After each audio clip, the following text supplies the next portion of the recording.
we covered three or four plagues. I don't know if I wrote them down or not, but we covered the water turning into blood.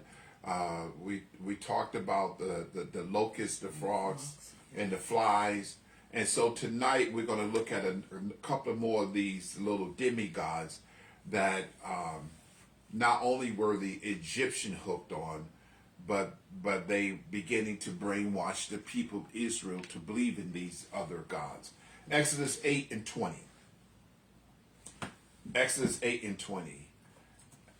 And the Lord said unto Moses, Rise up early in the morning, and stand before Pharaoh. Lo, he cometh forth to the water, and say unto him, Thus saith the Lord, Let my people go, that they may serve me. We covered this a little bit on, I believe it was yesterday.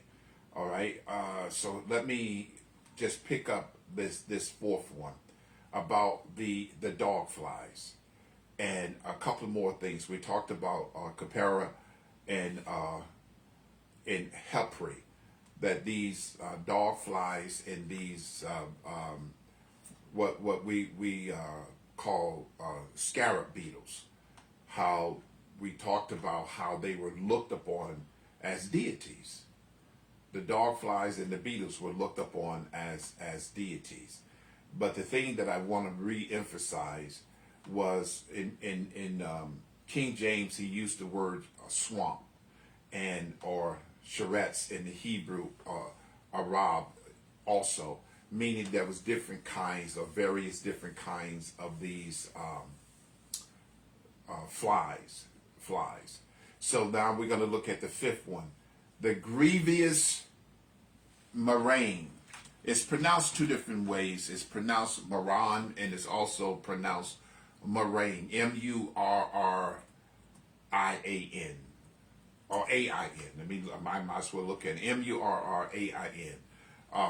Maran or murrain. The grievous murrain. We're going to look at that. All right, so we're going to pick up Exodus 9 and verse 1. It says, Then the Lord said unto Moses, Go unto Pharaoh, and tell him, Thus saith the Lord God of the Hebrews, Let my people go, that they may serve me. Now, I want to be cautious when I'm getting ready to say what I'm getting ready to say, because I just thought about it, and I know it's going to be a little bit controversial. But notice what the text says, the God of the Hebrews. Because Israel was a person. And the Jews that we're seeing today are not the Jews that we're reading about here. They're not the same ones. And I don't want to go do too deep of a dive there. But Israel was a person.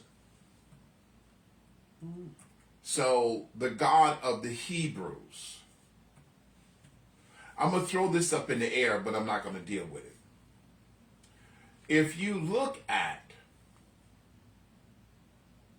what God said to Moses in Genesis 15 through 17, what was going to happen to his people, how they were going to be enslaved, how they were going to be punished, and how they were going to be betrayed and abused and things of that nature, and how all these crazy things were going to happen to them. But at the end of that tenure, he was going to deliver them with a great mighty hand. If you look at the biblical description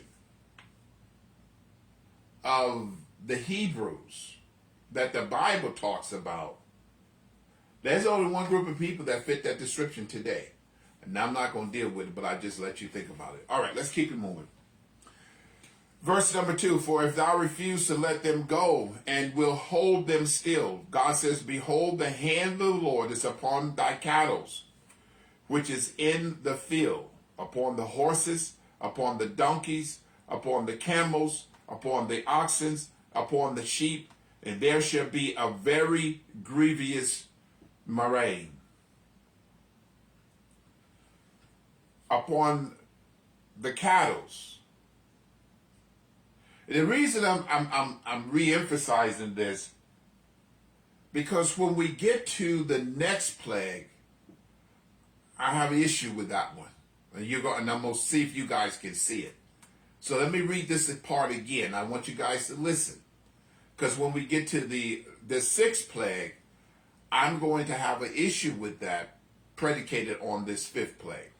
Verse number 3, behold, the hand of the Lord is upon the cattle, which is in the field, upon the horses, upon the donkeys, upon the camels, upon the oxen, upon the sheep. There shall be a great grievous murrain. A great grievous murrain. Now, what is this murrain? It's an old term used for a massive, fatal, infectious disease that was supernaturally released upon the land of Egypt that killed, watch this now, all of their cattle and livestock in Egypt. It devastated them economically. It caused their economy to become insolvent and unstable. Following the plagues of the dog flies, this disease specifically killed all of their cows, all of their bulls, their donkeys, their camels, their sheep, all of the livestock. All right? It hit Egypt right where it hurts. In their resources, in their food, in their transport, even in their military readiness. Why? Because they had these other gods. They were lifting up all these Egyptian deities. It caused so many other devastating things to take place. Watch this now. Such as the smell of the rotten carcasses of animals all over Egypt. Can you just think about that for a second? Not too much where it would trigger you mentally. But everywhere you looked, there was a dead animal. All over the land of Egypt. And can you but imagine the stench of these dead animals? The smell of rotten carcasses that had fallen. Now here's this another part of the supernatural move of God in the attack on the livestock of the Egyptian. In Goshen, where the Hebrews lived, not one cattle died, not one sheep, not one ox, not one goat, not one bull. Not one of their, and to the degree Pharaoh sent people over there to see if this was true. Not one. Not one of their animals died. But all of the animals in Egypt. What was the distance between the two places, locations? Well, Goshen was like, okay, if, let's say, if this is Egypt, Goshen was like a little part of Egypt. It would be like, here in Groton, you have Groton Town and Groton City. So, I'm not sure which one, I guess the city would be bigger, right? So Goshen would be Egypt would be Groton City. And Goshen would be Groton Town, and so it was just a part where Joseph shows, because that's what Pharaoh told him, pick a place for your people to live, and he shows Goshen, and so that was just right across the border, so to speak.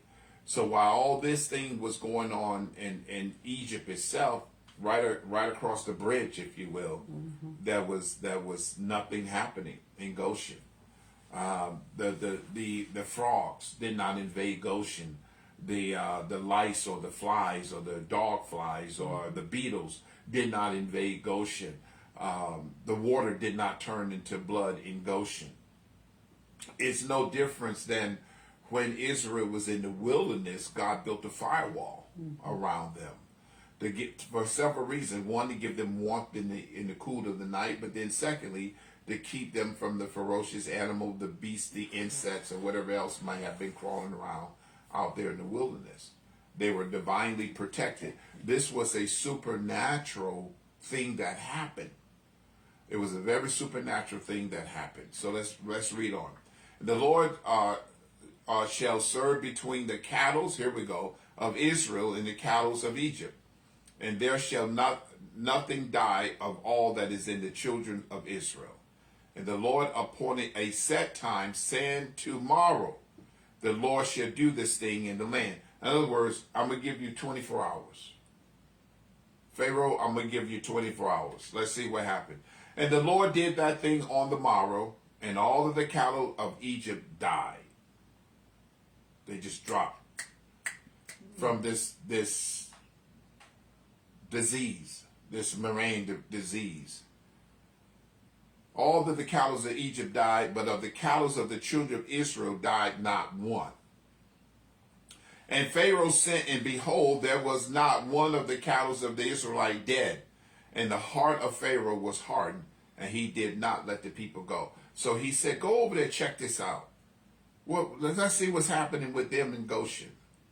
Now remember, here not only were they enslaved, they were looking at possibly being annihilated. Mm-hmm. So God stepped in supernaturally and protect him. But let's see the God that was attacked. See, remember now, each one of these attacks one of the demigods. So this plague was against the cattle, was against the goddess of Hathor. No, it's like Heather, like we would say Heather, but Hathor. Yes, it was against the goddess of that's why I had to think about it, because we would pronounce it Heather. The goddess of Hathor. The motherhood and the fertility goddess who represented joy and love. Now watch the contrast. How in the world can you have joy and love in the midst of so much death and destruction? She was depicted as a woman with a cow ear, cow horns, a sun disk-like headband around her head, known as the mistress of music. This plague was also against Apis, the bull god, which this was a god where a man with a bull head.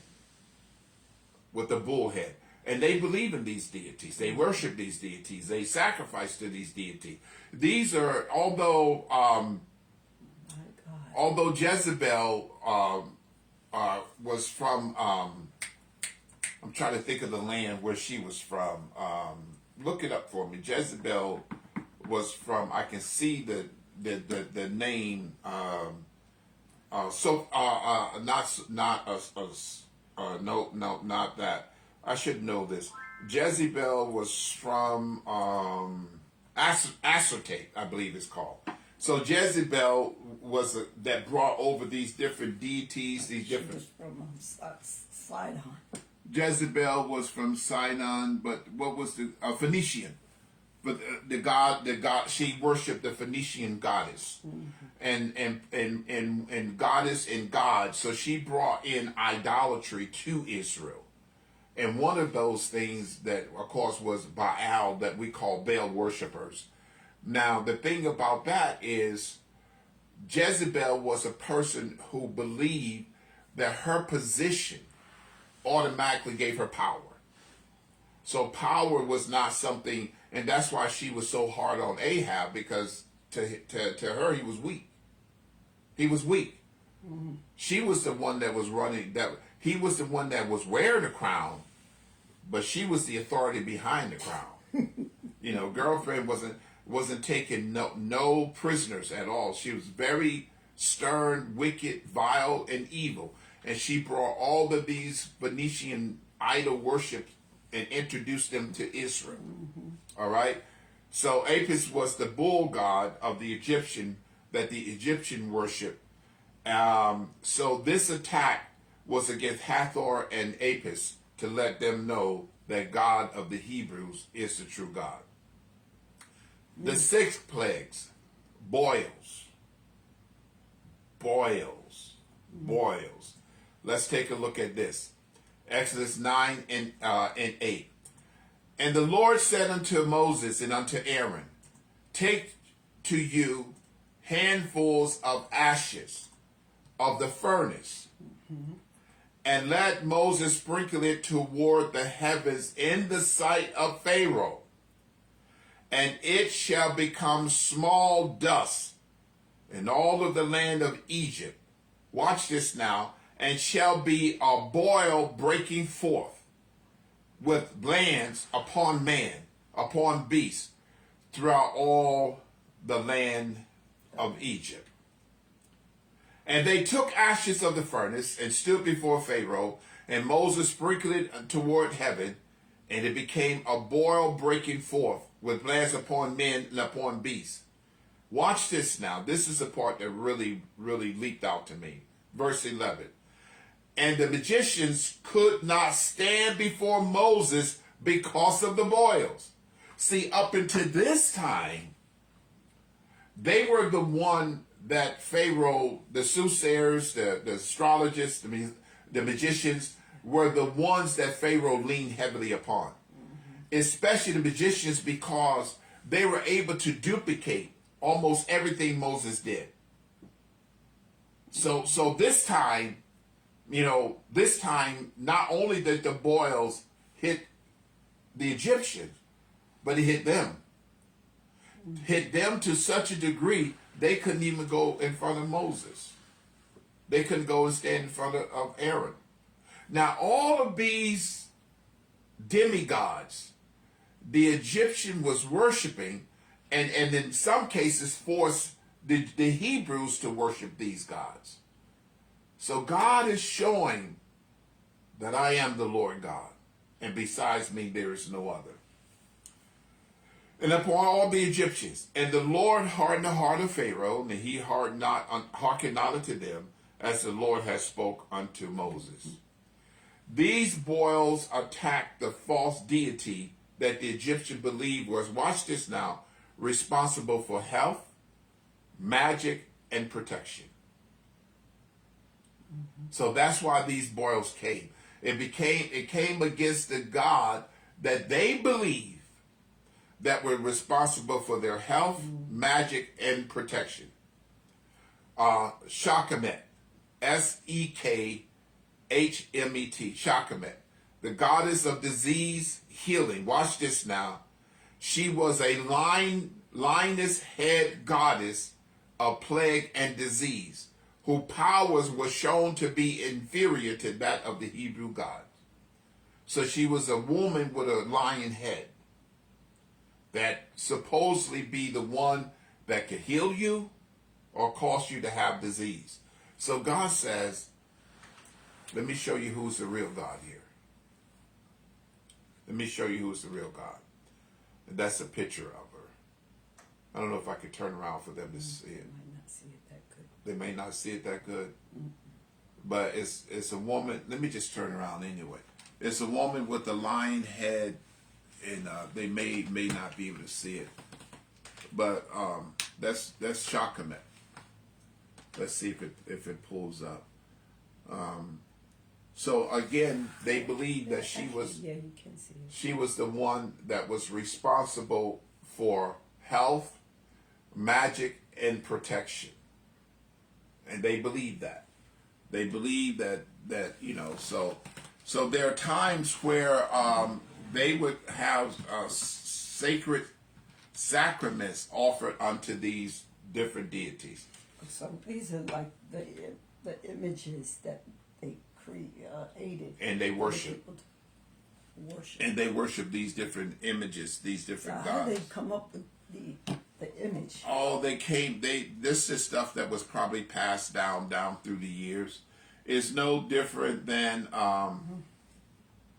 okay, I don't know how far I want to go with this. Well, you figure, I'm trying to think who it was now. Like, for the most part, a lot of these images that we see of so-called Jesus, these pictures, it was actually one of the emperor's son that had a lot of issues. And it wasn't a picture of Christ at all. So you get people with these different images and things of that nature, and they believe in it. They believe in it. So that's 6 plagues of boils. All right. All right. Let's do one more. Oh, Jesus. My God. My God. We're going to do number 7. I got to get to number 7. All right. But again, this, so you can see how easy it is for people to fall into idol worship. To have these things taking place. For some reason, I lost my notes. Let me give me a second, folks. I'm not sure what happened to my notes.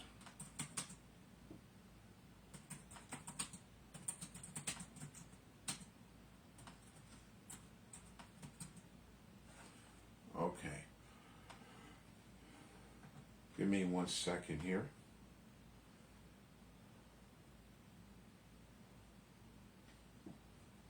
All right.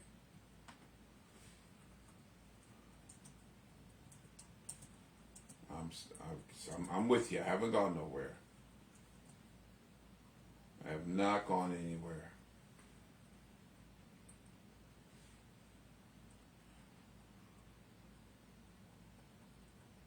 Stay with me. So we go into the 7th one now, right? We on number 7? Yes. Okay. All right. Give me a second, folks. I have no idea unless it's another slide. Give me 1 second here. Well, let's just go to the word of the Lord. That's the easiest thing to do. That'd be the easiest thing to do. Hold on. Let me get to Exodus 9. All right. Let me get to Exodus 9. That's going to be the easiest thing for me to do. All right. All right. Let's pick this up. Get my pages unstuck. No, don't worry about it. Yeah, don't worry about it. I'm not even going to worry about it. So, at Exodus 9, at verse number 30. I'm sorry. That's 8. Hold on.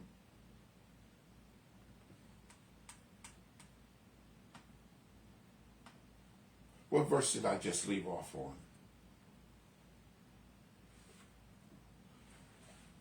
I left off on verse.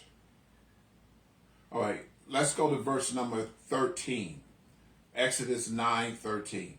And the Lord said unto Moses, Rise up early in the morning, and stand before Pharaoh. Say unto him, Thus said the Lord God of the Hebrews, Let my people go, for I will at this time send all my plagues upon thy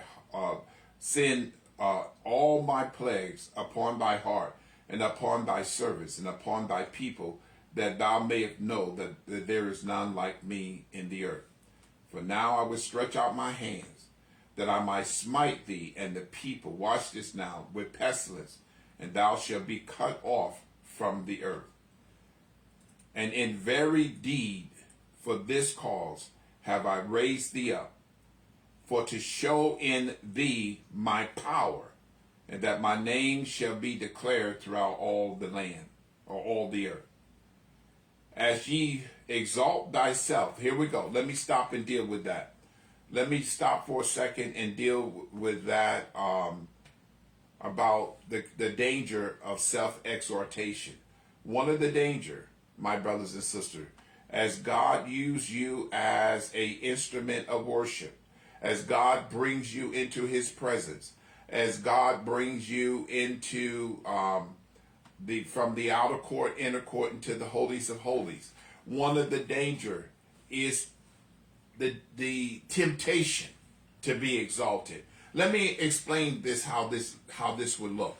take Moses and Aaron, who are the instruments that God is using to levy these plagues on Egypt, on Pharaoh. They are the instrument that God uses. Let me say that one more time.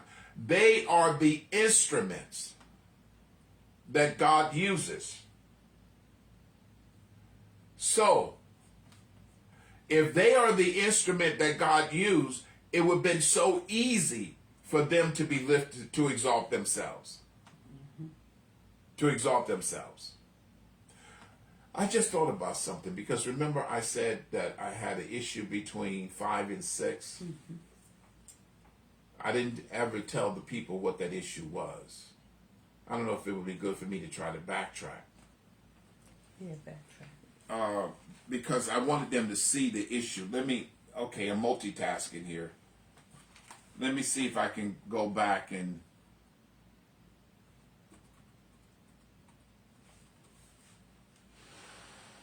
Okay. Let me see where the Lord... Okay. So this is at verse 10.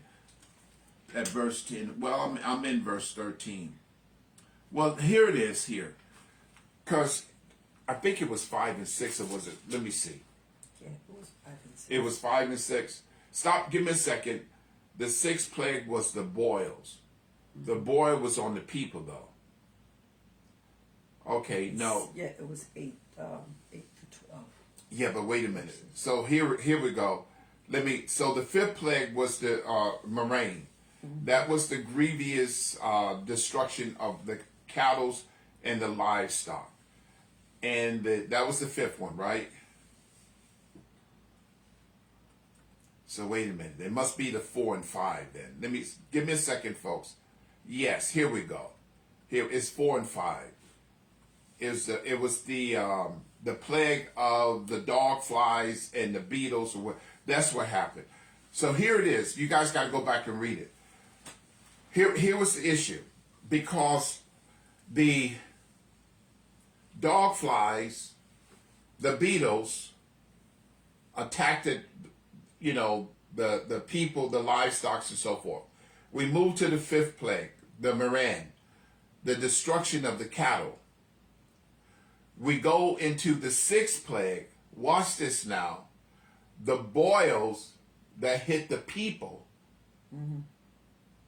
and the livestock. That's the issue. If the livestock was killed in the 5th plague, what was it hitting in the 6th plague? That's the one that I wanted to get them to. But let me keep reading, because I went, wait a minute, didn't they all die just a few minutes ago? Okay, let's read on. Maybe didn't get them all at that time. No, they got them all. But let's read on, because this is very interesting, my brothers and sisters, and I don't want us to miss it, because the Lord is speaking to us through His Word. So now we're looking at number 7, and this is at verse number 13. Let's read down verse 16. In the very deep of this cause have I raised thee up, and God said to Pharaoh, and you exalted yourself. Look at verse 19. And send therefore now, and gather thy cattle and all that thou hast in thy field, for upon every man and beast which shall be found in the field. There it is. That's the one. That's the one about the be found in the field. For upon every man and beast which shall be found in the field shall not be brought home. The hell shall come down upon them, and they shall die. And he that feareth the word of the Lord among the servants of Pharaoh made his servant and his cattle flee unto the house. And he that regarded not the word of the Lord left his servant and his cattle in the field. So that was the plague that God said was going to come down. Now, I want to say maybe a couple of months ago, in various parts of Texas, I don't want to throw a name out there if I'm not sure, but in various parts of Texas, they had an unusual phenomenon that happened. Hell came out of the sky that was so big, it was putting dents in the rooftops of cars. We see in the book of Revelation where hell is going to be a super phenomenal size to fall out of the sky. So this hell, God says, is going to come down, and that was the part. I think I skipped over myself. I don't want to confuse myself. I sure don't want to confuse God people. But here was the part that the hell destroyed the beast in the field. So my thing is, I'm going to destroy the beast in the field when they were all dead on the fifth plague. They died in the fifth plague. So where do these beasts of the fields come from? And I'm going to research that so I can have an answer for them tomorrow morning. Mm-hmm. But that was the whole thing. When I read that part about the beast in the field, I think what happened, I have a bunch of blank slides that I was probably going to put some notes on. That's what kind of threw me off, because when I hit those blank slides, I'm saying, okay, where's the teaching at? And that's what happened. But anyway, are there any questions? We're gonna bring it to a halt right here. We're gonna bring it to a halt. So let me see if I can do this expeditiously real quick. So let's go over what we covered. So when God sent Moses to Pharaoh and told him to let his people go, and he refused to do so, the water was turned into blood, the Nile River, the same Nile River that Moses floated down to Pharaoh's daughter, was turned into blood. Then we had the plague of the frogs. Then the plague of the gnats and the lice. Then we had the plague of the flies, which the Hebrew word there suggests that it was a swarm. And that word swarm means it was different kinds of flies, different kinds of crawling insects. And to the point where the house was filled with them. You go to pick up a piece of bread and they come crawling out and everything.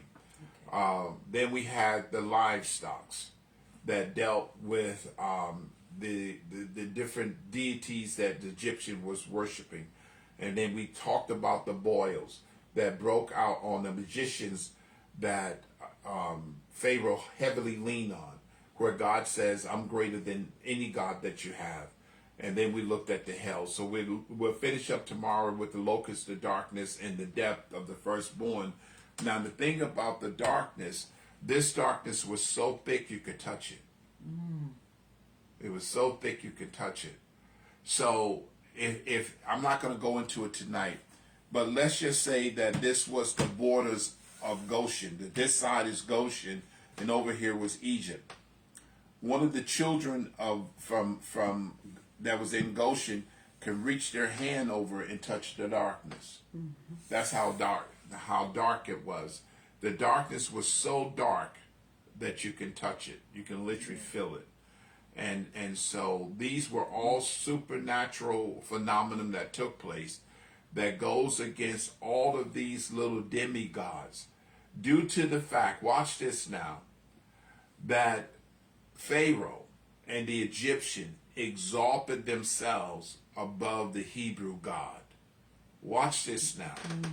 All at the same time, in Goshen, they were supernaturally being protected. They were supernaturally covered.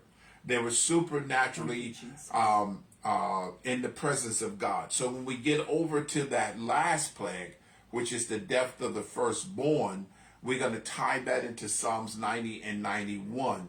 Watch this now. They was worshiping when the death angel passed through the land. Wow, there's a question. Yes. Question. Was this considered judgment on the people or a reaping? Let's see. Was this considered judgment on the people or a reaping? Reaping. Yeah. Any clarity? Okay. This a good question. First of all, this was the fulfillment of prophecy. because you hear me oftentimes say prophecy must be fulfilled. This was a fulfillment of prophecy. Give me a quick second here. I want to say Genesis 15, right? In Genesis 15, because when God first cut the covenant with Abram in Genesis 12, there's 40 different blessings that he proclaimed on him. We pick up the first three. We talk about land, longevity, and riches. But there are 40 different blessings he proclaimed on him. So Abram means exalted father, but his name was changed to Abraham, the father of many nations, when he didn't even have a son.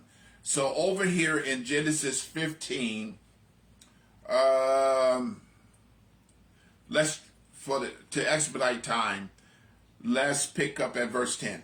And he took unto him all these and divided them. Well, he basically took a bullock, if I'm not mistaken, and cut it up in a figure 8, meaning infinity. Let's pick up at verse 12.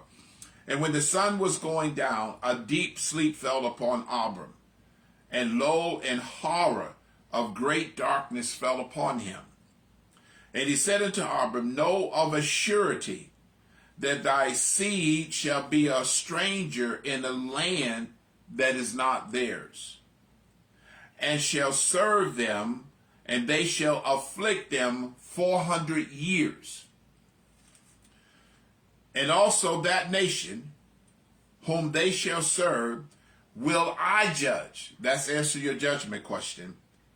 Afterwards shall they come out with great substance. And thou shalt go into thy father in peace, and thou shalt be buried in a good old age. Well, when we talk about great substance, they stripped Egypt of his wealth. So what we see happening here, that as we're reading over in Exodus chapter 8 and 9, is the fulfillment or the end of the prophecy that God spoke that was going to happen.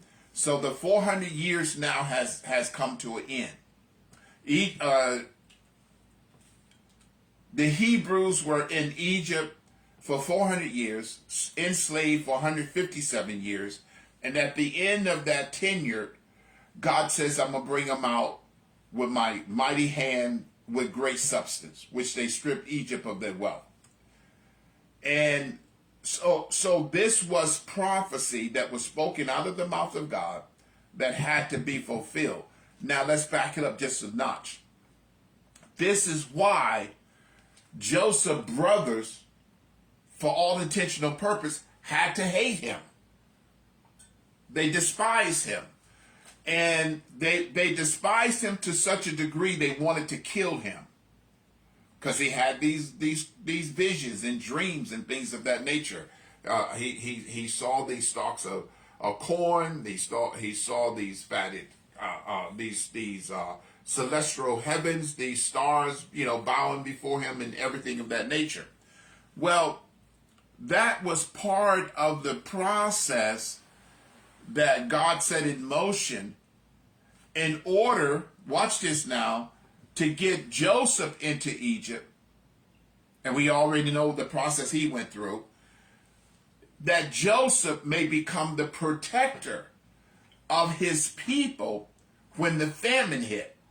So when the famine hit, Joseph was second in command in Egypt. And so the old man Israel, Jacob, heard that there was food in Egypt, there was corn in Egypt. So he sent his sons down to get some food. And you know the story how Joseph recognized them, but they didn't recognize him. And so that whole scheme was to cause the prophecy that God spoke to Abram in Genesis 15 to be set in motion so that the Israelites can get into Egypt. And there they stayed in Goshen. And the scripture says that there was a Pharaoh that came, that was raised up, who knew not the God of Joseph. So he looked out with some of his governors and everything, and they saw that the children of Israel was multiplying by the tens of thousands. They go, well, wait a minute. They're going to overtake us. And that's when they set into motion to put them in slavery, thus fulfilling, to put in motion the word of the Lord, that they would be in the land for 400 years as a slave, and they would be enslaved. And God said at the end of that tenure, I would deliver them with my own hands. So the judgment came because it was prophetically spoken. Watch me flip it one more time. That's why we know that this nation is in judgment right now, because God has spoken it. Thank you for your question. Any other question? No, That was a good question. I appreciate it. that was excellent. Yeah. So it's, but you would ask you, so the average person would ask themselves a question. Well, why would God want his people to go down to Egypt and be enslaved for so long, or whatever the case might be? Well, a short answer to that is, remember, people knew of these different deities, but they did not know the true God. In fact, let me try to find the extra rep. Let me stop with this. In Matthew 16, when Jesus was walking through the coast of Caesarea Philippi, it was the entrance into a, I'm trying to think okay, let me try to draw a picture. I don't know if any of you guys ever been to the Big East, but this is the only thing that popped in my head. Let's say that we all went to the Big East. East or Big E? Yeah, the Big E. The Big E and the Big East. The Big E. We went to we all take a trip to the Big E, right? It's a big field that have all these different things set up. But let's just say, for all intentional purpose, we go to the Big E, and there's 10 different stations set up. And all 10 of these different stations represent whatever. Well, when Jesus entered to the coast of Caesarea Philippi, there were 10 different deities set up, different monuments, different statues, different silos that were set up to these different deities. And Josephus says that not only that, but they had, like, if you look at a cemetery, you see these different stakes in the ground. They had all type of inscriptions to these various different deities, thousands of them. Jesus stood and looked around. Remember, this is entering to a Gentile providence. So Jesus looked around and he says to his disciple, who do men say I, the Son of Man, am? Because he's looking at all these different deities. Well, now notice what they said. Some say you're Elias. That means they believe in reincarnation, because Elias was gone. Some say that you're John the Baptist. Again, reincarnation, because John had been beheaded.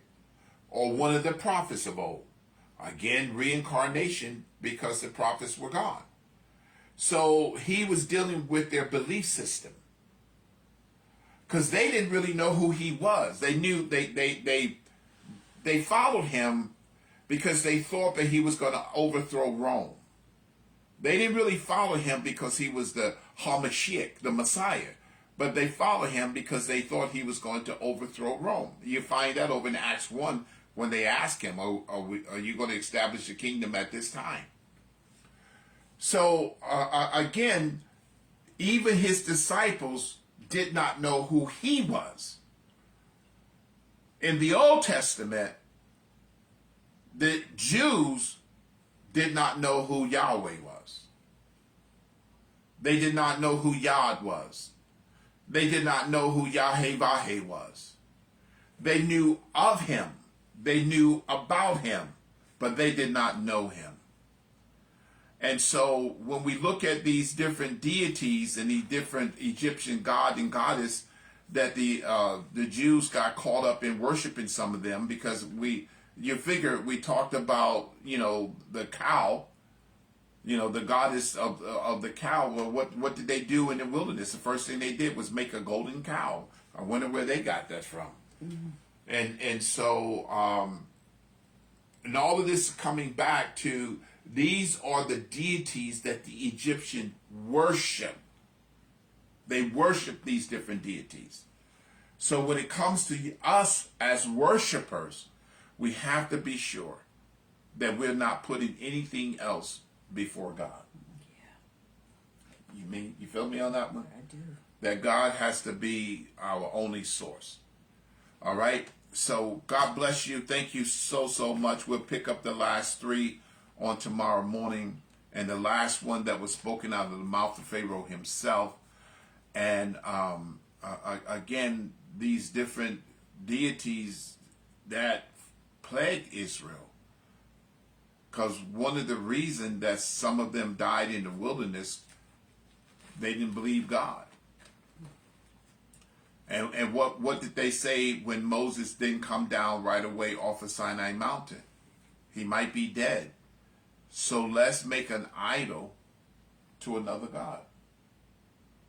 Thus breaking the first command, the first 3 commands about authentic worship. Thou shalt have no other god before me.